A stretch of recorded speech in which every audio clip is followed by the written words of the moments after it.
चलो भाई, कहाँ तक हो गया था पढ़ाई हम लोग का? Silent feature of hybridisation. एक बार फिर से सुन लो, हाइब्रिडाइजेशन क्या होता है। तो हाइब्रिडाइजेशन एक फिनोमेना होता है जहाँ पे ऑर्बिटल्स एक दूसरे के साथ क्या हो रहे होते हैं, इंटरमिक्स हो रहे होते हैं। The phenomena of intermixing of slightly different energy. Slightly different energy कहने का मतलब क्या, कि उनमें जो n की वैल्यू है वो क्या होना चाहिए, थोड़े थोड़े से बदलना चाहिए।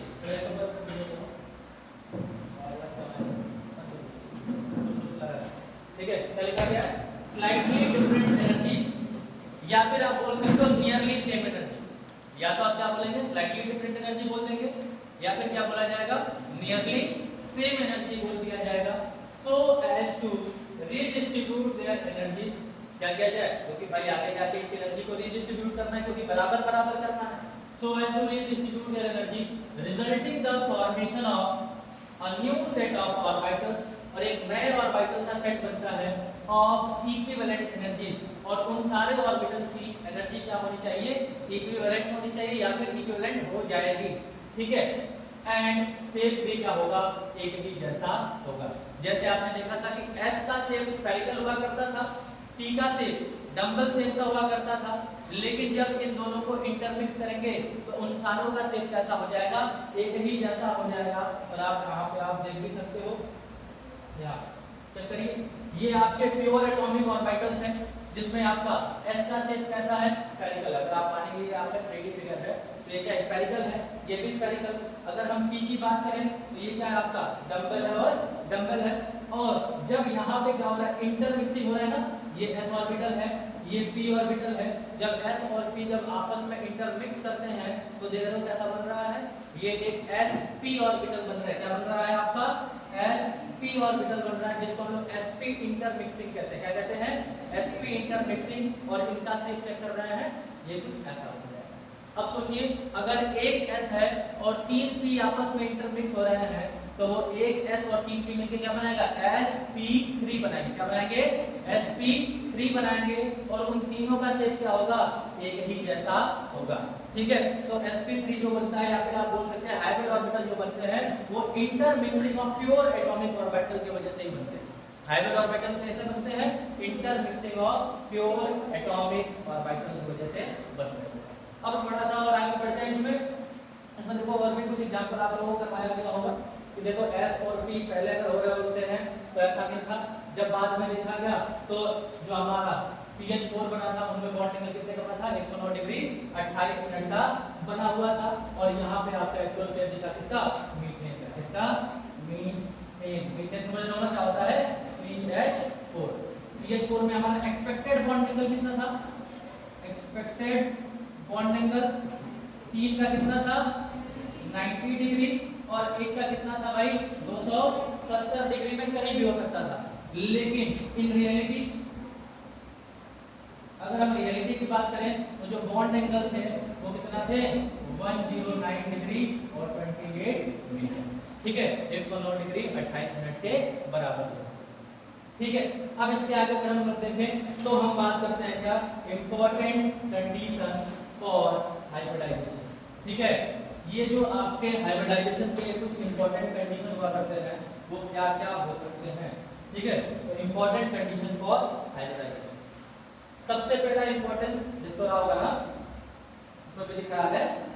चलो, तो इंपॉर्टेंट कंडीशन फॉर हाइब्रिडाइजेशन में अगर बात करें तो सबसे पहला अगर हम कंडीशन की बात करते हैं तो ये क्या होता है, द ऑर्बिटल्स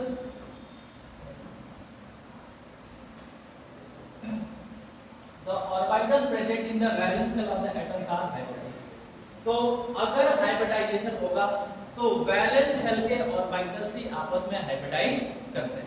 फॉर एग्जांपल, अगर मैं आपसे कहूं कि भाई ये हमारा कार्बन, ठीक है, इसकी बात कर ले हम लोग, कार्बन की बात कर ले, और दूसरा हाइड्रोजन की बात कर ले। लेकिन सबसे पहले कार्बन की बात करें तो कार्बन का एटॉमिक नंबर कितना होता है भाई, 6 होता है। और अगर मैं इनका कॉन्फ़िगरेशन करूं तो 1s2 2s2 2p2। तो बताइए भैया, अल्टीमेट सेल मतलब बैलेंस सेल यही है, बोलो क्या ये वाले जो है वो इनर सेल है, मतलब हम इसको पेनल्टीमेट सेल कह देंगे। जहां पे हाइब्रिडाइजेशन होगा वो केवल इस वाले सेल में होगा, मतलब जो सबसे बाहरी सेल होगा, ठीक है, उन्हीं के ऑर्बिटल्स आपस में इंटरमिक्स होंगे, तब हम उसे हाइब्रिडाइजेशन कहेंगे। इतना बात क्लियर होनी चाहिए कि जब कभी भी हाइब्रिडाइजेशन का फिनोमेना होगा तो अंदर वाले सेल्स हाइब्रिडाइजेशन में पार्टिसिपेट नहीं करते हैं, ओनली वैलेंट सेल या फिर only the orbitals of the valent shell participates in the hybridisation. ठीक है, हाइब्रिडाइजेशन के अंदर कौन पार्टिसिपेट करेगा? केवल और केवल वैलेंट सेल के ऑर्बिटल पार्टिसिपेट करेंगे, और इसीलिए जब कार्बन में हम देखते हैं तो 2s एंड 2p ये दोनों आपस में क्या करते हैं? हाइब्रिडाइज करते हैं या फिर हाइब्रिडाइजेशन का फिनोमेना दिखाते हैं। अब क्या ये 1s और 2s आपस में हाइब्रिडाइज करेंगे? नहीं करेंगे। क्या 1s और 2p आपस में हाइब्रिडाइजेशन दिखाएंगे? नहीं दिखाएंगे। क्यों? क्योंकि 1s और 2s में एनर्जी का गैप बहुत ज्यादा होता है। ऐसा आपने आयोनाइजेशन थ्योरी में भी देखा था कि एक सेल से इलेक्ट्रॉन निकालेंगे तो थोड़ा थोड़ा गैप देखने को मिलता था, जबकि अगर दूसरे सेल से अगर इलेक्ट्रॉन निकालना पड़ जाए तो जो एनर्जी का गैप हुआ करता था वो करीब करीब 5 गुना से 10 गुना का अधिक बढ़ जाता था। ठीक है, तो जो हाइब्रिडाइजेशन होता है वो नियरली सेम एनर्जी के ऑर्बिटल्स में होता है, ये बात आपने देखा। और हाइब्रिडाइजेशन कौन किस में होगा? केवल और केवल वैलेंस सेल के ऑर्बिटल्स में ही देखने को मिलेगा। क्या ये पहला इंपॉर्टेंट कंडीशन आप लोगों को समझ में आ गया है? तो पहला इंपॉर्टेंट कंडीशन क्या बोल रहा है? द ऑर्बिटल्स ऑफ, क्या बोला गया है? The orbitals present in the valence shell of an atom are hybridised. केवल वैलेंस सेल के ऑर्बिटल्स आपस में हाइब्रिडाइजेशन का फिनोमेना दिखाते हैं। दूसरी बात करें, the orbital undergoing hybridisation should have almost equal energy. अब देखो एकदम आइडेंटिकल एनर्जी की बात नहीं कर रहा है, ऑलमोस्ट इक्वल एनर्जी की बात कर रहा है, मतलब नियरली सेम एनर्जी। और ये बात तो यहाँ भी आप लोगों को बताया गया है कि नियरली सेम एनर्जी कौन से? देखो तो भाई यहाँ पे देखने को मिल रहा है ना, आ गया नंबर ऑफ हाइब्रिड ऑर्बिटल्स आ गया, ये नियरली सेम एनर्जी यहाँ पे लिखा गया है। तो वही ऑर्बिटल आपस में इंटरमिक्स होंगे जिनकी एनर्जी करीब करीब आपस में क्या होगी? बराबर होगी। ठीक है, तीसरी, द प्रमोशन ऑफ इलेक्ट्रॉन, क्या लिखा गया है? The promotion of electron is not essential condition prior to hybridisation. अब समझिए, ऐसा जरूरी नहीं है कि इलेक्ट्रॉन को प्रमोट करा के हाइब्रिडाइजेशन कराया जाए। समझ में आ रहा है? मतलब आपको ये लग रहा होगा कि ये मानिए ये है, ये मानिए ये है, ठीक है, ठीक, और ये कुछ ऐसे हैं, तो जरूरी नहीं है कि ये इलेक्ट्रॉन प्रोमोट करके आगे जाएगा तभी हम इसे हाइब्रिडाइजेशन कहेंगे, ये जरूरी नहीं। हो सकता है बिना प्रमोशन के भी हाइब्रिडाइजेशन पॉसिबल होता है, जैसे PCl3, ठीक है, PCl3 अगर देखेंगे तो वहां आपका हाइब्रिडाइजेशन तो होता है, लेकिन क्या उसमें कोई इलेक्ट्रॉन प्रमोट करके जाता है? नहीं जाता है। अगर आप समझेंगे तो इस चीज को मैं कुछ ऐसे दिखा देता हूँ। PCl3 की बात करता हूँ तो फास्फोरस है, फास्फोरस में अगर आप देखेंगे तो ये हो जाएगा क्या आपका एटॉमिक नंबर 15 हो जाएगा, एंड 3s2 एंड 3p3 हो जाता है।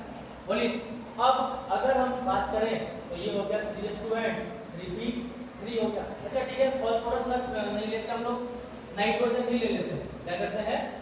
नाइट्रोजन ले लेते हैं।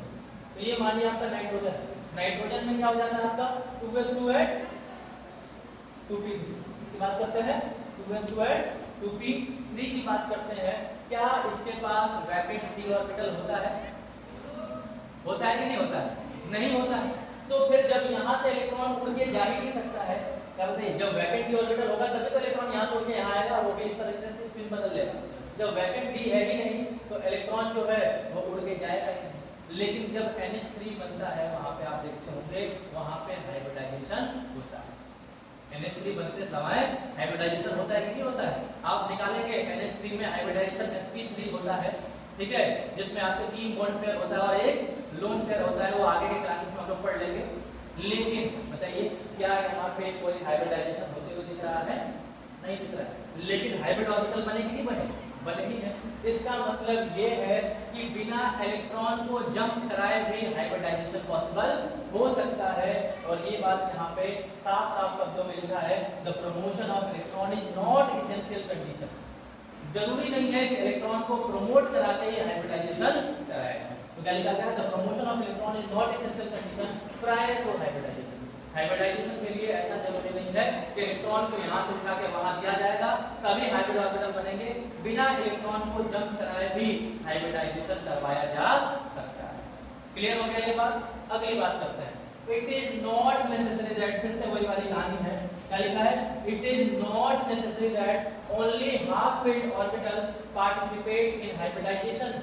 ये जरूरी नहीं है कि केवल हाफ फील्ड ऑर्बिटल्स ही हाइब्रिडाइजेशन में पार्टिसिपेट करते हैं।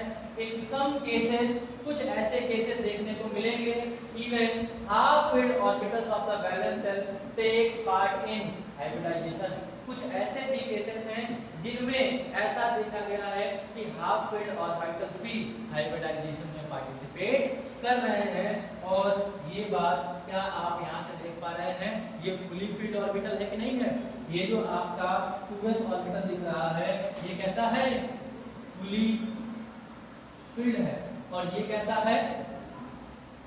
Half field. ये वाले तो पार्टिसिपेट कर रहे हैं, बहुत अच्छा लग रहा है, लेकिन ये वाले भी पार्टिसिपेट कर रहे हैं। ये थोड़ा सा अजीब लग रहा है, नहीं लग रहा है? लेकिन फुली फील्ड ऑर्बिटल्स के हाइब्रिडाइजेशन में पार्टिसिपेट करते हैं। और ऐसा आप लोग यहाँ पे होते हुए देखते हैं।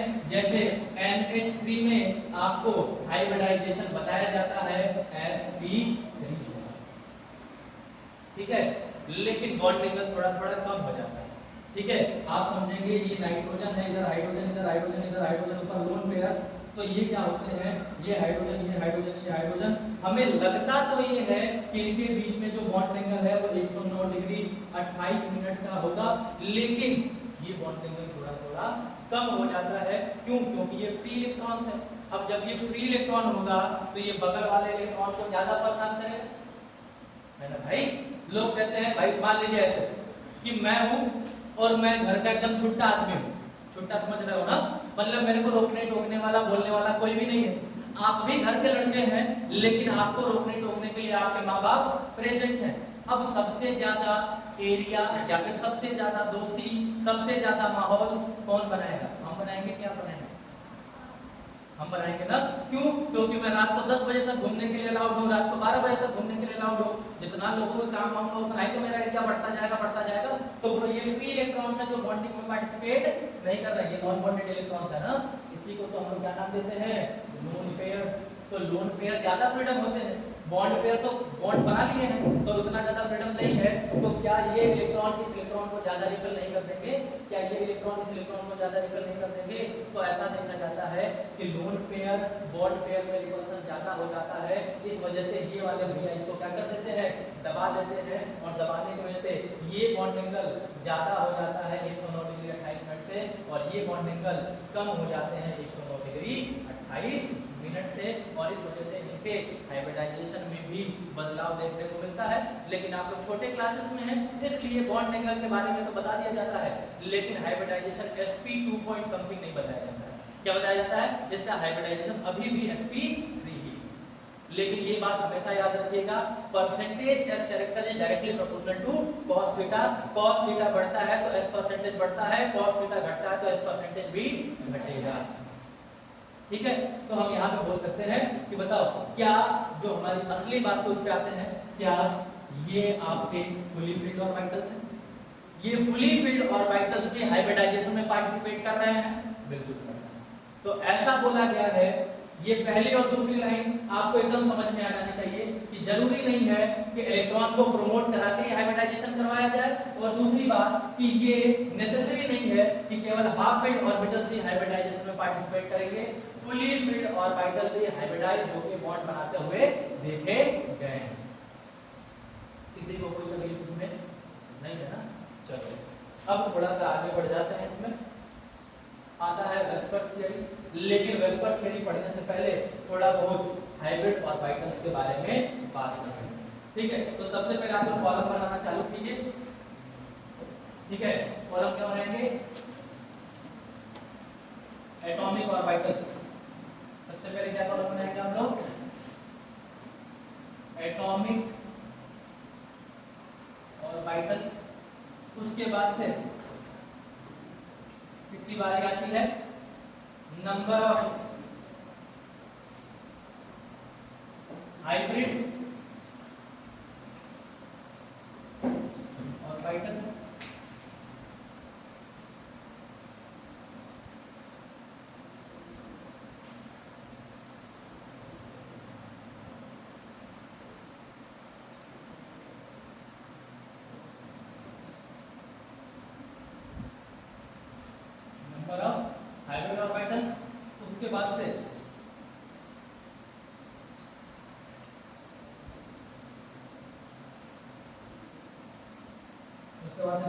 बात किसकी, हाइब्रिडाइजेशन की।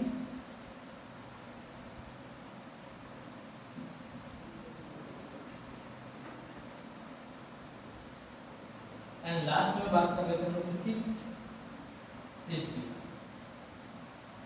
ठीक है, तो अब तो आपको पता चल गया है कि हाइब्रिडाइजेशन क्या होता है। ठीक है, तो सबसे पहले एटॉमिक ऑर्बिटल ले लेते हैं। तो एक बात बताइए, जो हाइब्रिडाइजेशन होता है वो सेम ऑर्बिटल में होता है कि डिफरेंट ऑर्बिटल में होता है? डिफरेंट ऑर्बिटल होंगे तभी तो हाइब्रिडाइज करेंगे, जब सेम होगा तो हाइब्रिडाइजेशन ही क्यों करवाना है?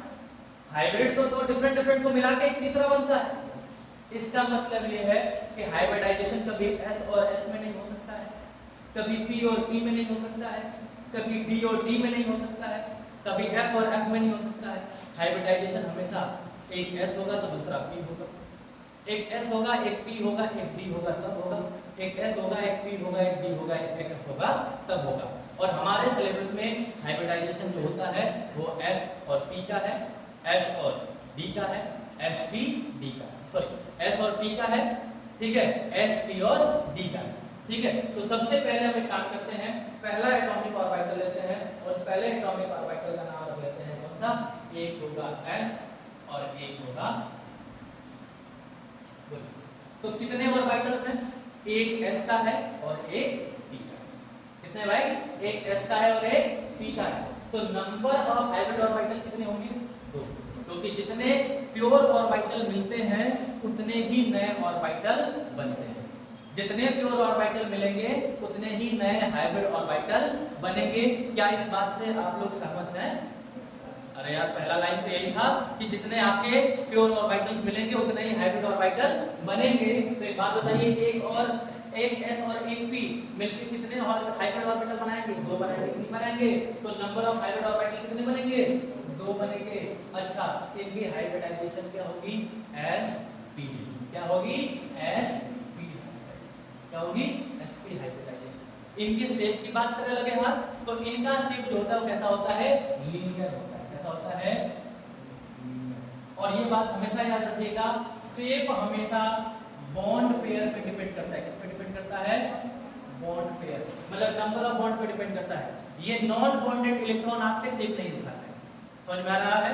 बॉन्डेड इलेक्ट्रॉन जो होते हैं या फिर जो बॉन्डिंग होती है वही शेप बताते हैं। तो बताइए शेप कैसा हो जाएगा, लीनियर। दूसरी बात करें, एक S है और दो P है। ठीक है, क्या लिखेंगे, दो P। अब ये मत कहिएगा ये 2P ऑर्बिटल है, नहीं, दो अलग अलग P हैं और ये दो P कौन कौन से हो सकते हैं, PX PY भी हो सकते हैं। ठीक है, PY PZ भी हो सकते हैं और तीसरा क्या हो सकता है भाई, PZ PX भी हो सकता है। तो ये जो है आपके दो P ऑर्बिटल यही हो सकते हैं। ठीक है, काम कर लेते हैं, इन सभी को थोड़ा सा छोटा कर दें ताकि आपको समझ में आ जाए। ठीक है ना, ये दो P। अब बताइए कितने ऑर्बिटल हैं, दो P के ऑर्बिटल हैं और एक S का ऑर्बिटल। ये कितने हाइब्रिड ऑर्बिटल बनाएंगे, तो भाई एक गिनती में है, दो गिनती में है, तो कितने हो गए, तीन। तो नंबर ऑफ हाइब्रिड ऑर्बिटल कितने बनेंगे, तीन बनेंगे। अच्छा, इसका नाम क्या होगा, sp क्या होगा, 2 होगा। कोई भी स्क्वायर मत पढ़िएगा गलती से, बहुत मारूंगा नहीं तो। sp2 नहीं होना चाहिए, क्या होना चाहिए, सॉरी sp स्क्वायर नहीं होना चाहिए, क्या होना चाहिए, sp2 होना चाहिए। ये ऐसा मत कहना कि ये ऊपर साइड में 2 लिखा है पावर में तो हम sp स्क्वायर पढ़ेंगे, फिर नीचे sp3 लिखूंगा तो sp3 मत पढ़ना। क्या पढ़ना है इसको, sp2। ये रिसेंबल कर रहा है कि एक s के ऑर्बिटल है और दो p के ऑर्बिटल है, इनका शेप कैसा होगा, इनका शेप कैसा होगा, ट्राइगोनल। ये सब समझ में आ जाएगा आप लोग, ट्राइगोनल प्लेनर। कैसा होगा, ट्राइगोनल प्लेनर। एक प्लेन में एक ट्राइंगल बना, क्या कीजिए, एक प्लेन में एक ट्राइंगल बना दीजिए। अगर आप समझना चाहते हैं तो मैं आपको अभी समझा सकता हूँ इस चीज को कैसे। एक 3D शेप लेता हूँ, क्या करता हूँ, 3D शेप लेता हूँ। इस 3D शेप में चलो ये लेता हूँ, ठीक है। तो ये मानिए ये एक प्लेन हुआ, बोलो यार, ये एक प्लेन है कि नहीं है? एक प्लेन यही होता है, जो नीचे पूरा ग्राउंड दिख रहा है या फिर ये पूरा ग्राउंड दिख रहा है या फिर ये पूरा छत दिख रहा है, यही एक प्लेन होता है। इस एक प्लेन में एक ट्रायंगल बनाना है, तो क्या करना है, ट्रायंगल। तो यही पॉसिबिलिटी है कि क्या किया जाए, एक पॉइंट यहाँ लिया जाए, ठीक है, एक पॉइंट यहाँ ले लिया जाए और एक पॉइंट यहाँ ले लिया जाए। तो बोलो भाई, अगर इस प्लेन में हमें ट्रायंगल बनाना है तो हम कुछ ऐसा बना सकते हैं,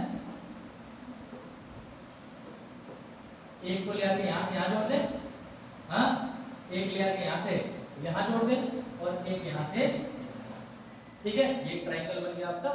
इस ट्रायंगल को जब मैं उठा के लेके आऊंगा तो कहीं ना कहीं आपका प्लेन ये था, बोलो भाई, ये प्लेन है, इस प्लेन में अगर आपको एक ट्रायंगल बनाना है तो ये एक ऐसा, ये एक ऐसा और ये एक ऐसा, ठीक है। यहाँ पे कहीं पे एक सेंटर ले लेंगे, क्या ले लेंगे, सेंटर। अच्छा, ये सेंटर थोड़ा सा गड़बड़ हो गया, यहाँ आप सेंटर ले लेंगे। जैसे ही आपने सेंटर लिया, अब यहाँ से आप एंगल बनाइए, मतलब 3 बॉन्ड बना लीजिए। और तीनों बॉन्ड कैसे बनाएंगे, एक यहाँ पे, एक यहाँ पे और एक यहाँ, समझ में आ रहा है। और इनके बीच में जो एंगल होगा वो एंगल कितने का होगा, 120 डिग्री का। तो भाई तो पूरा का पूरा 360 होता है, 120 120 120, ठीक है। तो क्या ये समझ में आ रहा है कि ट्राइगोनल प्लेनर है, मतलब एक प्लेन में एक ट्राइंगल बना दीजिए, ठीक है, और वो क्या हो जाता है आपका ट्राइगोनल प्लेनर हो जाता है। तो इस तरीके से हम बोल सकते हैं ट्राइगोनल प्लेनर हो गया। क्या लगे हाथ हम लोग बॉन्ड एंगल की भी बात कर सकते थे, कर सकते थे। ऊपर वाला 180 है, नीचे वाला 120 है। आप सोचिए एस कनेक्टर पहले 50% था, नीचे वाले में कितना है, बोलो 33%। सोचिए 180 से घट के कितना आ गया, 120 आ गया। अब अगली बात क्या है, एक एस और 3 पी। अब तो बार बार बताने की जरूरत नहीं पड़ेगी कि कौन कौन से पी हैं, एक एस है और 3 पी है। ये पी क्या हो सकता है, p x p y p z, ये तीनों होंगे ना। तो एक एस और 3 पी मिला के क्या बनेंगे, sp3। अच्छा, ओवरऑल हाइब्रिड ऑर्बिटल कितने बनेंगे, तो एक एस का है और 3 पी का है। नंबर ऑफ हाइब्रिड ऑर्बिटल्स कितने होंगे भाई, 4 हो जाएंगे। कितने हो जाएंगे, 4 हो जाएंगे। और हाइब्रिडाइजेशन क्या होगा, sp3 हो जाएगा। क्या हो जाएगा, sp3। शेप बताइए, शेप तो बहुत पहले से जानते हो, टेट्राहेड्रल। कौन सा शेप होगा ये, टेट्राहेड्रल, TETRAHYDRA, ठीक है। अरे भाई ये पता है कि नहीं पता है, 10th क्लास में चौथे चैप्टर में डायमंड का स्ट्रक्चर नहीं पढ़े थे आप लोग, टेट्राहेड्रल शेप होता है इनका, टेट्राहेड्रल स्ट्रक्चर बनाते हैं। बोलिए, अब आगे बढ़ जाए। एस और पी का तो काम हो गया, क्योंकि पी में 3 ही ऑर्बिटल हो सकते थे और हमने तीनों ऑर्बिटल्स को एस के साथ इंटरमिक्स करा दिया। एस में 1 ऑर्बिटल, पी में 3 ऑर्बिटल। अब किसकी बारी आती है, डी की। किसकी बारी आएगी, डी की। तो भाई काम करते हैं, एक एस बना लेते हैं, क्या कर लें, एक एस बना लेते हैं, 3 पी बना लेते हैं और एक डी बना लेते हैं। एस 1 है, पी 3 है, डी 1 है। तो अब बताइए नंबर ऑफ हाइब्रिड ऑर्बिटल, ये 1 + 3 कितना हो गया, 4 और 1 कितना हो गया, 5। तो total number of hybrid orbital कितने हो गए, 5। अच्छा, हाइब्रिडाइजेशन क्या हो जाएगा, तो भाई अब तो एक तुम लोग को लॉजिक पता चल गया होगा। s और p थे तो sp था, s और 2 p थे तो sp2, s और 3 p थे तो sp3। 1 s 3 p 1 d तो क्या हो जाएगा, sp3d। क्या हो जाएगा, sp3d। तो क्या लिखेंगे हम लोग यहाँ पे, sp3d हो जाएगा। और अगर मैं इनका शेप के बारे में बात करूं तो ये ट्राइगोनल बाइपिरामिडल होते हैं। क्या होते हैं, trigonal bipyramidal, TRIGONAL, trigonal BIPYRAMIDAL, ठीक है। अब ये ट्राइगोनल बाइपिरामिडल कैसे होगा, ध्यान से इस चीज को थोड़ा सा समझ लेते हैं। ये ट्राइगोनल बाइपिरामिडल कैसे लिखते हैं, तो एक काम करो, ये तो 3 बॉन्ड के लिए था। अगर मैं आपसे कहूं कि एक जस्ट इसके ऊपर ले आ दिया जाए और एक जस्ट इसके नीचे लगा दिया जाए, ठीक है, इस चीज को थोड़ा सा ध्यान से समझो। अगर मैं बोलूं कि हमारे पास 5 बॉन्ड है और हमारे पास एक गोला है 360 का, कितने का, 360 का, ठीक है, ये 3D फिगर है। तो हम ऐसा भी कर सकते थे, 1 2 3 4 5 और 360 को जब हम 5 से डिवाइड करते तो ये करीब करीब कितना आता है, कितना आएगा, 75 आएगा। 350 को अगर हम 5 से डिवाइड करें कितना आएगा, कुछ से करके देखो, 75 आ रहा है। चलो हम आपके में भरोसा करके लिखेंगे जो लिखना होगा। 360 को 5 से डिवाइड करो यार। अरे यार 50 मतलब 70 से अधिक ही आया है। ठीक है, कम मोर देन 70। अरे यार ठीक है, कितना आ रहा है? More than 70। अच्छा, क्या बताया गया था आप लोगों को? क्या बताया गया था कि बॉन्ड एंगल मैक्सिमम होंगे तभी वो अपने आप को स्टेबल फील करेंगे, है ना? बॉन्ड एंगल क्या होना चाहिए? मैक्सिमम तभी स्टेबल। ऐसे अगर मैं रखूंगा इनको तो मैक्सिमम बॉन्ड एंगल 70-75 के बीच में ही होगा, इससे ज्यादा दूरी नहीं बढ़ा सकते हैं। लेकिन अगर मैं आपसे कहूं कि लो भाई एक बॉन्ड ऐसे बना देते हैं, एक बॉन्ड ऐसे बना देते हैं, एक बॉन्ड ऐसे बना देते हैं, तो बताइए इन तीनों के बीच में कितने का बॉन्ड एंगल हुआ? कितने का? 120, 120, 120। लेकिन अभी तो दो बाकी है। कितने बाकी हैं? दो बाकी हैं। और जब दो बाकी हैं तो मैं आपसे कहने जा रहा हूं कि एक को एक काम करना मेरा भाई, एक को ऊपर साइड में बना देना, एक को नीचे साइड में बना देना। क्या अभी भी गोला बनाओगे तो नहीं मिल जाएंगे ये? बोलिए। और सोचो क्या इससे इससे इससे ये तीनों आपस में 90-90 पे है? क्या ये इनसे ये इनसे ये इनसे ये 90-90 पे है? तो तीन बॉन्ड एंगल मैक्सिमम 90 120 120 120 पे है। हाँ, और दो बॉन्ड एंगल जो है वो 90-90 पे है। बताइए 75-75 वाला मैक्सिमम बॉन्ड एंगल है कि 90-90-90 120 120 120? ये बॉन्ड एंगल बढ़िया है, ये वाले 90-90-90 120 120 120। अब इनको जोड़ते हैं। क्या काम करते हैं? जोड़ने का काम करते हैं। और जोड़ने का काम कौन करेगा? ये सेक वाला करेगा। ले आते हैं भाई, एक ऐसा, एक ऐसा और एक ऐसा। ये एक प्लेन में आ गया। बोलिए, ये तीनों एक ट्रायंगल में प्लेन में आ गए। आया ना? बोलो यार। अच्छा, अब एक काम करते हैं, थोड़ा कलर बदल के ऊपर जाते हैं और कलर बदल के ये ऐसा, ये ऐसा और ये ऐसा। एक पिरामिड ऊपर बन गया ट्रायंगल के। बोलो, ट्रायंगल के ऊपर एक पिरामिड बना कि नहीं बना? अब ट्रायंगल के नीचे भी एक पिरामिड बना सकते हैं कि नहीं बना सकते हैं? बन सकता है कि नहीं बन सकता है? बन सकता है। अरे भाई ट्रायंगल है, एक पिरामिड ऊपर एक पिरामिड नीचे, क्या ये ट्राइगोनल बाइपिरामिडल हुआ? एक ट्रायंगल के ऊपर दो दो पिरामिड है, इसीलिए इसका शेप क्या हुआ? Trigonal bipyramidal. क्या ये सबको फील हो रहा है कि ये ट्राइगोनल बाइपिरामिडल कैसे बना होगा? तो जब कभी भी हाइब्रिडाइजेशन sp3d आएगा, हमेशा आप बोलेंगे ट्राइगोनल बाइपिरामिडल होगा। और उस केस में आप ऐसा देखते हुए आपको ऐसा देखने को मिलेगा कि जो तीन बॉन्ड एंगल्स हैं वो आपस में 120 120 120 डिग्री पे हैं, और दो जो बॉन्ड एंगल्स हैं वो उन तीनों बॉन्ड एंगल से 90 90 90 90 90 90 पे। क्या इस बात को फील कर पा रहे हैं? बोलिए। तो क्या ये बात क्लियर हो पाई आप लोगों को कि किस तरीके से ट्राइगोनल बाइपिरामिडल बना है? समझ में आ रहा है ना? चलो अब थोड़ा आगे बढ़ जाते हैं। किस पे? इधर बात करते हैं। हाँ, एक S 3 P 1 D तक तो बात हो गई। एक S 3 P 2 D अगर हो जाए तो क्या बात करें भाई? अब तो यार तुम लोग चालाक हो गए हो यार। एक S 3 P 2 D क्या बनेगा? sp3d2 बन जाएगा। क्या बनेगा? sp3d2। क्या लिखेंगे? sp3d2। Number of hybrid orbital गिन लो यार। एक ऐसे 3 p है 2 d है, कितने होंगे? 6 हो जाएंगे। क्या हो जाएंगे? 6 हो जाएंगे। क्या इनका शेप बता पाएंगे? सोचो भाई यार, ट्राइगोनल ट्राइपिरामिडल। अरे यार ऐसा नहीं होता है। ठीक है, ये कैसा बनेगा? हाँ, स्क्वायर बाइपिरामिडल। चार इधर, दो ऊपर नीचे। बोलो, उस स्क्वायर बाइपिरामिडल को ऑक्टाहेड्रल कहा जा सकता है?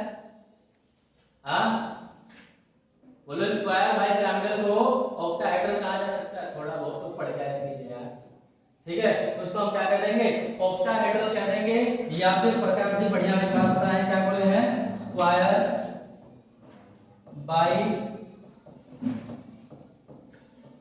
पिरामिडल होता है। या फिर हम क्या बोल सकते हैं? OCTAHYDRAL octahedral. हो गया ये? ऑक्टाहेड्रल भी बोला जा सकता है। अब ऑक्टाहेड्रल कैसे बनेगा? इसके लिए आपको ये चीज देख लेना पड़ेगा। देखो यहाँ पे मैं सेंटर मान लूं इसका। बोलिए, एक सामने वाले पे लेके टच करा दीजिए, एक जस्ट पीछे। ठीक है।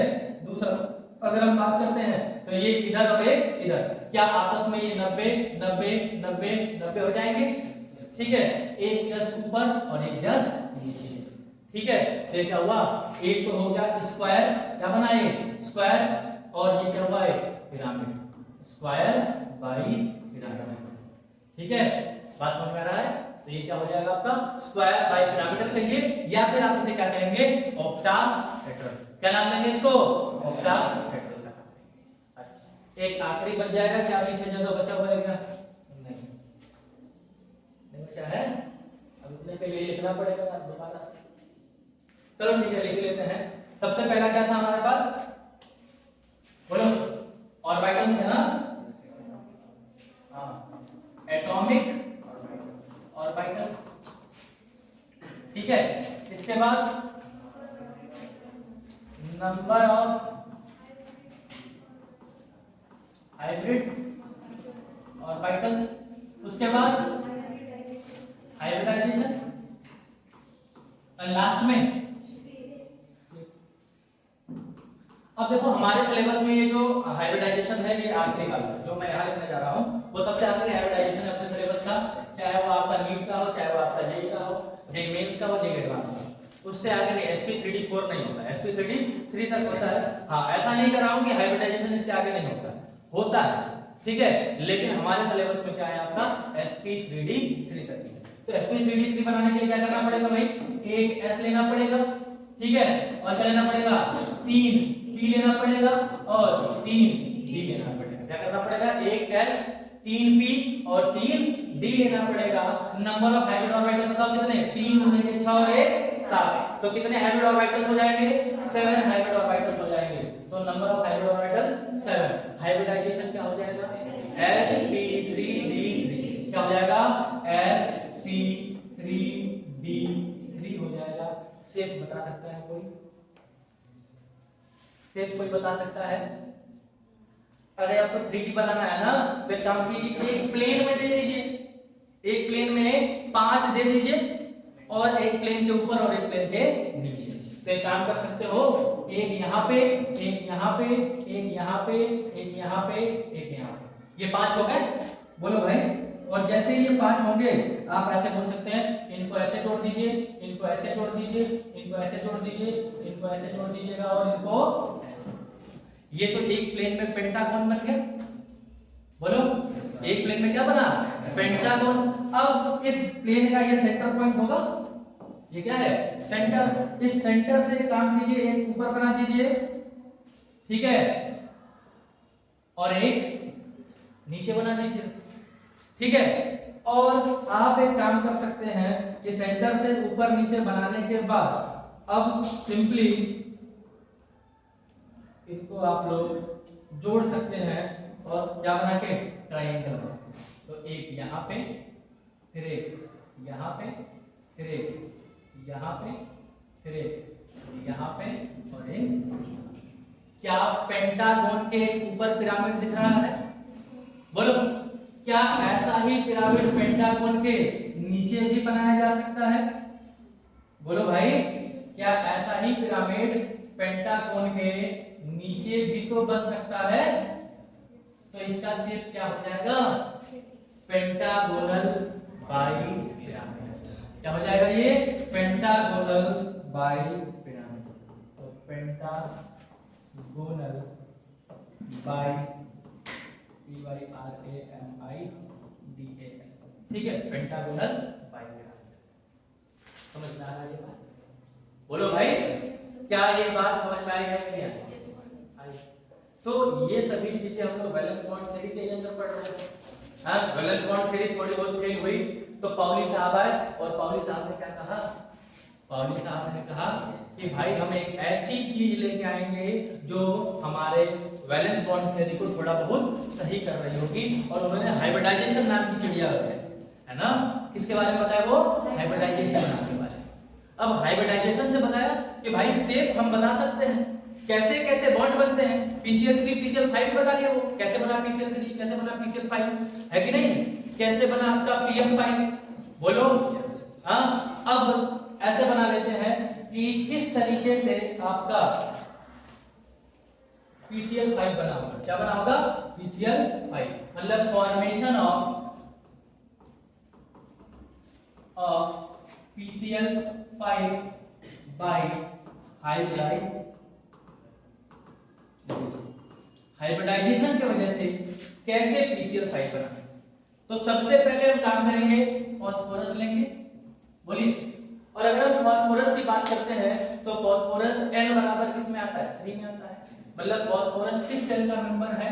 थर्ड सेल का मेंबर है। किस सेल का मेंबर है?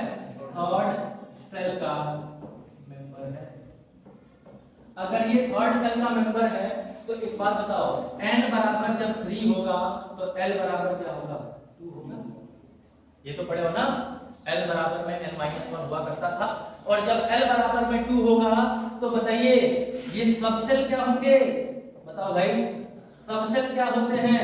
2L+1 के बराबर हुआ करता है, हैं? और 2L+1 मतलब क्या हो जाएगा? 5 ऑर्बिटल्स। बोलो यार, अरे हाँ ना बोला करो तुम लोग। कितने ऑर्बिटल? या तो आप लोग रिवीजन नहीं कर रहे हैं या तो हाँ ना नहीं बोल रहे। अरे हाँ ना तो कम से कम बोला करो, ठीक है। तो 2L+1 मतलब कितने? 5 ऑर्बिटल। 5 ऑर्बिटल किस में आते हैं? D में आते हैं। इसका मतलब फास्फोरस के अंदर D ऑर्बिटल है लेकिन खाली है। फास्फोरस के अंदर D ऑर्बिटल है लेकिन क्या है? खाली है। जब आप इसका कॉन्फ़िगरेशन करेंगे, Z बराबर कितना होता है इसका? 15। क्या होता है? 1s2 2s2 2p6। इसको मैं ओवरऑल क्या बोल सकता हूँ? नियॉन बोल सकता हूँ। हाँ, उसके बाद से क्या आता है आपका? 3s2 3p3। कई सारी किताबें में नियॉन 3s2 3p3 लिखा होता है, कई सारी किताबें सीधा सीधा ऐसा लिखती हैं। तो दोनों में से कोई भी हो सकता है, 3s2 3p3। आप ऐसा भी कहेंगे मास्टर साहब हमको गलत पढ़ा दिए हैं, ठीक है, कि भाई यहाँ तो नियॉन लिखा हुआ है, वहां तो आपका ऐसे लिखा हुआ था, ठीक है। नियॉन लिखिए चाहे 1s2 2s2 2p6 लिखिए, बराबर, ठीक है। जैसे आपने आर्गन लिखा हुआ था, आर्गन 2s2 3d1 स्कैंडियम का हुआ करता था। थर्ड चैप्टर याद कीजिए थोड़ा थोड़ा। अब समझिए, ये तो हो गया। हाइब्रिडाइजेशन केवल कहां होता है? Valence shell. हाइब्रिडाइजेशन कहां पॉसिबल है? वैलेंस सेल में। अंदर के सेल हाइब्रिड बनाते हैं, मतलब only hybridization takes place in between 3s and 3p orbitals, ठीक है। 3s 3p ऑर्बिटल्स में ही हाइब्रिडाइजेशन पॉसिबल है। उसके अंदर वाले जो अल्टीमेट सेल है, पेनल्टीमेट सेल है, कोर सेल है, ठीक है, मतलब सॉरी पेनल्टीमेट सेल और कोर सेल, उनमें हाइब्रिडाइजेशन नहीं होता है। इसका मतलब अगर आपसे एक्चुअल फेज देखा जाए तो बताओ ये आपका क्या है? 3s2, ये क्या है आपका? 3p3। बोलिए, क्या यही आपका इलेक्ट्रॉनिक कॉन्फ़िगरेशन होगा इस तरीके से? अब क्लोरीन कितने हैं? 5। क्लोरीन कितने भाई? 5 है। तो बताओ एक क्लोरीन यहाँ होगा, एक क्लोरीन यहाँ होगा, एक क्लोरीन यहाँ होगा, और भी तो 2 क्लोरीन है। हाँ, अब जब और 2 क्लोरीन होंगे तो जब इसके पास एक क्लोरीन पहुंचेगा तो बोलेगा भैया अपने पास रख लीजिए, लेकिन ये कहेगा नहीं भाई मैं नहीं रख पाऊंगा। तो ये क्लोरीन इसको याद दिलाएगा, अरे मेरे दोस्त, अरे मेरे भाई, तुम्हारे पास 5 ऑर्बिटल तो अभी भी खाली है। तुम तो अगर चाहोगे तो इसको थोड़ा एनर्जी देके आगे भेज दोगे, और वो एनर्जी मतलब वो मैं किसी को मोलाइज करना होता है, किसी को अपना स्कीम बताना होता है, तो भाई अगला वाला बंदा बताता है कि नहीं बताता है? अगर मान ली तुम्हारे घर कोई LIC वाला आया तो तुमको तुम्हारे मरने का फायदा बताता है कि नहीं? मर जाओगे तो ये हो जाएगा, मर जाओगे तो तुम्हारा परिवार सुखी हो जाएगा, मर जाएगा तो ये हो जाएगा। इवन आपसे बहुत चाहते लोग भी कहते हैं यार कम से कम मर जाओगे तो पैसा तो मिल जाएगा, करवा लो है कि नहीं? तो चाहने वाले लोग भी ऐसे हैं कि मरने के लिए वो कर रहे हैं, और हम भी कहते हैं भाई हम मर जाएंगे तो हमें पैसा मिल जाएगा। ये क्लोरीन भी कहता है कि यार इसको आगे अगर भेजोगे तो हम बॉन्ड बनाएंगे, और जितना बॉन्ड बनाएंगे उतनी एनर्जी निकलेगी, जितनी एनर्जी निकलेगी, ठीक है, उतना ज्यादा स्टेबिलिटी बढ़ेगी। ये कहेगा भाई इसको तो मैं भेज दूंगा, लेकिन डी सबसेल में जो आज तक नहीं गया उसको अगर भेजूंगा तो जाने के लिए तैयार होगा। बोलिए, अगर मैं अपना एक महल बनवा दिया, भूतिया महल, ठीक है, जो कि बहुत बड़ा है, और मैं कहूंगा भाई तुम चले जाओ उसमें ठीक है, वहां जाओगे तो बॉन्ड बनाओगे, स्टेबल हो जाओगे, क्या तुम बॉन्ड बना के स्टेबल होना चाहोगे वो भी भूत वाला महल में? नहीं ना।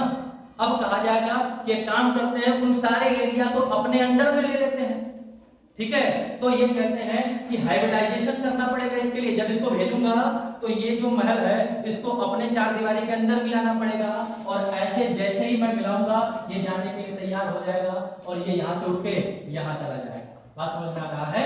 तो ये क्या करेंगे, पहले हाइब्रिडाइजेशन करेंगे। क्या करेंगे, हाइब्रिडाइजेशन करेंगे। अब क्लोरीन से पूछेंगे बताओ क्लोरीन कितने हो, क्या पूछेगा, कितने हो, तो ये कहेगा कितने बना सकते हो, तो ये क्या बोलेगा, हमारे पास तो जो आउटर मोस्ट शेल है उसमें एक ही पेयरिंग है, उसके बाद से तो अंदर वाले पेड़ है ना, और अंदर वाले हाइब्रिडाइजेशन में जाएंगे नहीं, तो ये क्या कहेगा, हमारे पास एक ही है। तब क्या पूछ रहे हो कि कितने हो, एक को भेजिए, ठीक है, हम लेके आते हैं। और जब ये एक को भेजेंगे ये क्या करेंगे, ये 5 ऑर्बिटल्स बनाएंगे। क्या बनाएंगे, 5 ऑर्बिटल बनाएंगे। और ये इलेक्ट्रॉन को क्या करेंगे, उठा के यहाँ से यहाँ ले जाएंगे, और इसको इसका जो गुंडी होगा वो इस तरह से, ठीक है। अब क्या होंगे, ये सभी के सभी ये हो जाएगा। अब ये क्या, कौन सा ऑर्बिटल बना, हाइब्रिड। किसको मिला के, एक s को, 3 p को और एक d को, क्या इसका नाम होगा, sp3d बन जाएगा। क्या बनेगा, sp3d। अब क्लोरीन यूज नहीं हो जाएगा, बोलो यार, कि 5 क्लोरीन थे और पांचों क्लोरीन यहाँ पे बॉन्ड बना रहे होंगे, वो भी कैसा वाला बॉन्ड, सिग्मा वाला बॉन्ड। कैसा वाला बॉन्ड, सिग्मा वाला बॉन्ड। और PCl5 का हाइब्रिडाइजेशन क्या हो जाएगा, sp3d। क्या बनेगा भाई, sp3d बन जाएगा। अब बताइए, अगर इसका हाइब्रिडाइजेशन sp3d हुआ तो शेप ऑफ PCl5 बता दोगे, कौन सा होगा, ट्राइगोनल बाइपिरामिडल। क्या होगा भाई, ट्राइगोनल बाइपिरामिडल होगा। क्या ये बात समझ में आ रही है कि PCl5 का शेप ट्राइगोनल बाइपिरामिडल होने लगा है? किसी को कोई तकलीफ है इसमें, नहीं है ना। चलो अब थोड़ा सा देख लेते हैं कि 3D अरेंजमेंट में PCl5 किस तरीके का दिख रहा होगा, मतलब 3D में PCl5 कैसा दिख रहा होगा। तो सोचिए, फास्फोरस यहाँ पे है, ठीक है, एक क्लोरीन इधर बन रहा होगा, बोलिए, एक क्लोरीन इधर बन रहा होगा, एक क्लोरीन इधर बन रहा होगा। और मैं अगर प्रयास करूं तो इसको थोड़ा सा तिरछा करने की जरूरत है, ठीक है, और इसको भी थोड़ा सा तिरछा करने की जरूरत है, तब ना बॉन्ड एंगल कम से कम 120 का होगा, ठीक है। तो 3 क्लोरीन तो ऐसे अरेंज हो गए, देख सकते हो भाई, यहाँ पे एक क्लोरीन होगा, बोलो यार, यहाँ पे एक क्लोरीन होगा, यहाँ पे एक क्लोरीन होगा। 3 क्लोरीन तो बॉन्ड बना लिए, अभी भी 2 बाकी है ना। तो जब ये 2 बाकी होंगे तो इन दोनों को हम लोग कुछ इस तरीके से बनाएंगे, एक अबव द प्लेन, एक बिलो द प्लेन। क्या होगा, एक अबव द प्लेन और एक बिलो द प्लेन होगा। और यहाँ भी एक क्लोरीन होगा और यहाँ भी एक क्लोरीन होगा। अगर आप इसको अरेंज करेंगे 3D प्लेन में तो आपको कुछ ऐसा देखने को मिलेगा, ये तीनों आपस में एक ट्रायंगल बना रहे होंगे। क्या बना रहे होंगे, ट्रायंगल बना रहे होंगे। और ये ऊपर से ट्रायंगल के ऊपर तंबू लगा रहे होंगे। क्या कर रहे होंगे, तंबू लगा रहे होंगे। तंबू मतलब जानते हो ना क्या होता है, टेंट होता है। आप लोग बहुत देखते होंगे गाँव में जब बारात होती है तो समियाना बनाते हैं, ठीक है, नहीं देखते हो ना, टेंट वेंट नहीं देखते हो, जो इस तरीके का बनाया जाता है, इस तरीके का बनाया जाता है और लोग एकदम पूरा घेर देते हैं। तुम लोग शायद नहीं देखो, बिहार वाले का बारात नहीं होता है, बिहार वाले जब जाओगे वही साइड होता है, ठीक है, उनके यहाँ ऐसा ही होता है, समझ आ रहा है। तो एक ऊपर से तंबू रहेगा और एक तंबू, बोलो यार तुम लोग तो क्या चाहते हो तुम्हें, हाँ बोलने के लिए कितने बोला कीजिए, एक तंबू। ये क्या हुआ, ट्राइगोनल बाइपिरामिडल। किसी को कोई दिक्कत इसमें, PCl5 का शेप भी दिख गया। PCl5 में बॉन्ड एंगल भी देखा होगा कि 3 बॉन्ड जो होंगे वो क्लोरीन क्लोरीन के 3 बॉन्ड्स आर कितने डिग्री के, 3 बॉन्ड्स आर कितना डिग्री भाई, 120 degree. And 2 bonds are 90 degree to each other. Bond angles, हर बॉन्ड एंगल से 90 डिग्री पे होंगे। चेक करो, ये वाला जो ऊपर वाला है इससे भी 90 डिग्री पे है, इससे भी 90 डिग्री पे है, इससे भी 90 डिग्री पे। सोचो यार, ये कुछ ऐसा है, ठीक है, ऐसा ही तो है, एक आगे लगा हुआ है, तो ये तीनों प्लेन में हो गए, एक ऊपर हो गया, देखो एक यहाँ झुका हुआ है, एक यहाँ और एक इधर साइड में, तो तीनों आपस में कितना डिग्री पे, ये 90, ये भी 90 और ये भी 90, इसके जस्ट नीचे वाला भी ये भी 90 होगा, इधर वाला भी 90 होगा, इधर वाला भी 90 होगा, तो तीन बॉन्ड लेकर आपस में 120 के होंगे और रेस्ट ऑफ द जो दो बॉन्ड है वो हर एक बॉन्ड से कितने डिग्री पे होंगे, 90 डिग्री। तो तीन 120 पे और दो जो होंगे वो हर एक बॉन्ड से कितने डिग्री पे होंगे, 90 डिग्री पे। बढ़ा जाएगा आगे थोड़ा सा। अब चलो एक काम करते हैं, सेब कोई बना लेते हैं थोड़ा सा और इसको थोड़ा सा विजुअलाइज करते हैं, ठीक है। एक काम किया जाए, पहले गिलास बनाए हैं, अरे भाई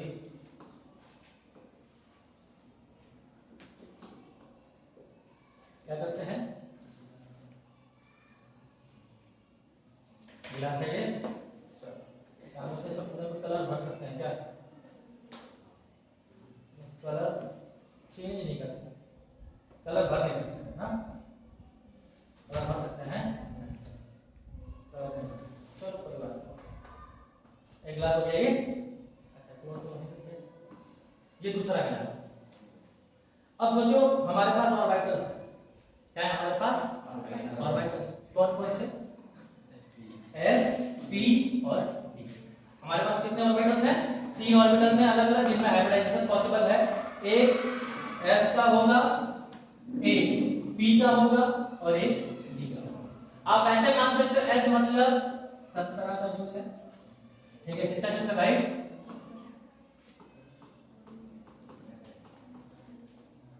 पी मतलब पपाया का है, डी मतलब बोल गया, डी मतलब क्या होगा, बड़े लोगों का ड्रिंक है, ठीक है, डी मतलब क्या लिख लें, बड़े लोगों का, ठीक है। अब ज्यादा बोलूंगा तो ज्यादा खतरनाक हो जाएगा, बस इतना समझिए, एक ऐसा है एक पी है, डी है, डी की बात अभी हम नहीं करेंगे, बस इन्हीं दोनों को समझाना चाहेंगे। अब एक बात बताओ, हमारे पास एक ग्लास क्रिस्टल है संतरे का, तो भाई संतरा कलर ले लिया जाए, संतरा कलर कौन सा है, इधर दिख रहा है, ये है आलो, ये संतरे का, कौन सा जूस है ये, संतरे का, हरे रंग के गिलास है। दूसरा पपाया, पपाया किस कलर का होता है यार, चलो येलो बना ले, ये येलो, ये ज्यादा नहीं है, येलो ले, येलो कलर है ना, इस वजह से थोड़ा दिक्कत है, इन दोनों को जोड़ा है, ठीक है। हम लोग फ्रूट जूस बना रहे हैं, क्या कर रहे हैं, फ्रूट जूस बना रहे हैं। जब इन दोनों को मिलाया जाएगा तो ये क्या बनेगा, बोला यार तुम लोग, क्या ये संतरे का जूस बनेगा, क्या ये पूरा पपीता का जूस होगा, नहीं होगा, और बदले में कितने गिलास जूस बनेंगे, 2 गिलास जूस बनेंगे, मतलब जितने गिलास मिक्स किए गए हैं उतना गिलास जूस तो पहला बनेगा ही बनेगा। दूसरा, क्या ये प्योर संतरे का जूस होगा, नहीं। क्या ये प्योर पपीते का जूस होगा, नहीं। जब ये संतरा और पपीते का नहीं होगा तो इसका कलर भी क्या होगा, कहीं ना कहीं संतरा और पपीते के बीच में क्या होगा, बोलो यार, इसका कलर हम ऐसा बना लेते हैं, ये किसका है, संतरे का और पपीते का। अब अगर आपसे कोई पूछेगा कि इसमें कितना परसेंटेज संतरा है,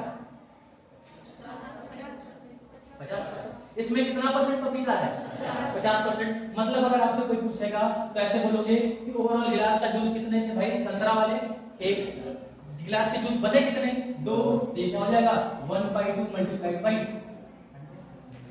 तो मतलब कितने परसेंट संतरा वाला कैरेक्टर आया, 50%। अच्छा इसमें भी 1/2 मल्टीप्लाइड बाई 100, ये कितना आया 50%, मतलब 50% एस कैरेक्टर है और 50% पी कैरेक्टर है। अगर मैं आपसे कहूं कि ऐसे ही हमने 2 ग्लास ले लिया, इसके 2 ग्लास ले लिए, कितने ग्लास ले लिए, 2 ग्लास, तो अब जूस कितना बनेगा, 3 ग्लास बनेगा ना, जूस कितना बनेगा भाई, 3 ग्लास बन जाएगा, जूस भी कितना बनेगा, 3 ग्लास बन जाएगा।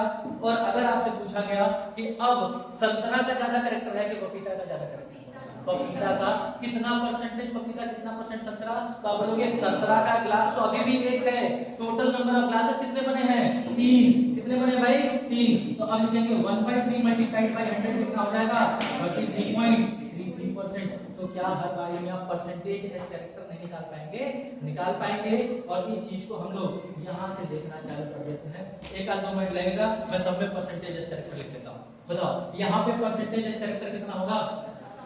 50% एस और 50% पी। अच्छा काम करते हैं, एस पी डी तीनों लिखते हैं, हो जाएगा। यहाँ लिखते हैं एस, ठीक है, यहाँ लिखते हैं पी, यहाँ लिखते हैं डी। कुछ होमवर्क भी दे दूंगा नीचे जाते जाते आप लोग को। तो एस में कितना कैरेक्टर आ गया? एस कैरेक्टर कितना 50%, तो पी भी कितना हो जाएगा 50%। डी है क्या? नहीं है। नीचे अगर बात करें तो एस कितना हो जाएगा 33.33% हो जाएगा कि नहीं हो जाएगा? देखो ऐसे निकालिए, एक एस है, टोटल ऑर्बिटल कितने हैं? 3 है, तो 1/3 मल्टीप्लाइड बाय 100 कितना आ जाएगा 33.33। ये पी कितने हैं? 2 है, 2/3 मल्टीप्लाइड बाय 100 कितना हो जाएगा 66 पॉइंट समथिंग आ जाएगा, जो भी आएगा लिख लीजिएगा, ठीक है, 66.67 आएगा, ठीक है। अब इसके बारे में बात करें तो कितना हो जाएगा 25% ये हो जाएगा, तो 75% ये हो जाएगा, ठीक है। अगर हम इसमें बात करें, बताओ कितने हो जाए? ये 5 है ना, और 1/5 मल्टीप्लाइड बाय 100 20% होगा। कितना होगा ये 20%। तो अगर ये 1 का 20% है तो 3 का कितना हो जाएगा 60%। ये कितना हो जाएगा 60%। तो ये कितना हो जाएगा डी भी 20%। डी कितना हो जाएगा 20%। इसमें अगर नीचे बात करते हैं कितना हो जाएगा 16.6% होता है, आपको याद हो चुका है, आप लोग धीरे धीरे याद करेंगे। 16.67 होता है, क्या होता है 16.67। तो ये कितना हो जाएगा 50%। क्या हो जाएगा 50%। ये कितना हो जाएगा भाई D2, तो 16 दूनी के 32 और 6 दूनी के 12, तो ये 33.3% हो जाएगा। बोलो कितना हो जाएगा 33.3% या फिर 33 पॉइंट समथिंग लिख दीजिएगा, ठीक है। ठीक है, ऐसे अगर यहाँ पढ़ेंगे इसके अगले वाले में, तो बताओ यहाँ पे कितना हो जाएगा S परसेंटेज, P परसेंटेज और D परसेंटेज कितना होगा 7 है ना, कितना ऑर्बिटल 7। तो 1/7 मल्टीप्लाइड बाय 100 14.28 आता है। कितना आता है 14.28। देखो हमारी कैलकुलेशन तेज नहीं है, हमको याद है, हम इतना पता है, ठीक है। ये कितना है भाई 14.28%। तो P कितने ऐसे से 3, तो 14.28 मल्टीप्लाइड बाय 3% याद आएगा। और यहाँ पे कितना है 14.28 मल्टीप्लाइड बाय 3%। तो क्या S character, P character, D character निकालना आ जाएगा। अब जो कल हम लोग स्टार्ट करेंगे वो ऐसा देखेंगे कि कब हमारा हाइब्रिडाइजेशन का भी थ्योरी फेल हो गया, कि कैसे क्या हो गया कि हाइब्रिडाइजेशन भी गलत हो गया। मतलब हाइब्रिडाइजेशन होने के बाद जब हम शेप बता रहे थे वो भी हमें सही लग रहा था, अब शेप और ज्योमेट्री अलग अलग आ गई। जबकि देखो हमारा अगर मैं H2O की बात करूंगा तो हमें लग रहा होगा कि लीनियर है, लग रहा है ना कि लीनियर होगा, एकदम सीधी लाइन है। लेकिन आप देखेंगे H2O कुछ जिसको हम लोग बेंट शेप कहते हैं, क्या कहते हैं बेंट शेप कहते हैं, ठीक है। तो ये फेलियर है, इसके बारे में कल पढ़ेंगे। और इसको पढ़ने के लिए हमें वेस्पर थ्योरी पढ़ना पड़ेगा। क्या पढ़ना पड़ेगा? देखो बार बार आप लोगों को ये दिख रहा होगा, ये कहां गया, ये वाली आया है ना कहीं का वेस्पर थ्योरी। ये कल पढ़ना चालू करेंगे। इसका नाम होता है balance cell electron pair repulsion theory, ठीक है। तो यहां तक हो गया आप लोग का, बहुत हुआ। कल से हम लोग क्या पढ़ेंगे वेस्पर। चलो जाइए आप लोग।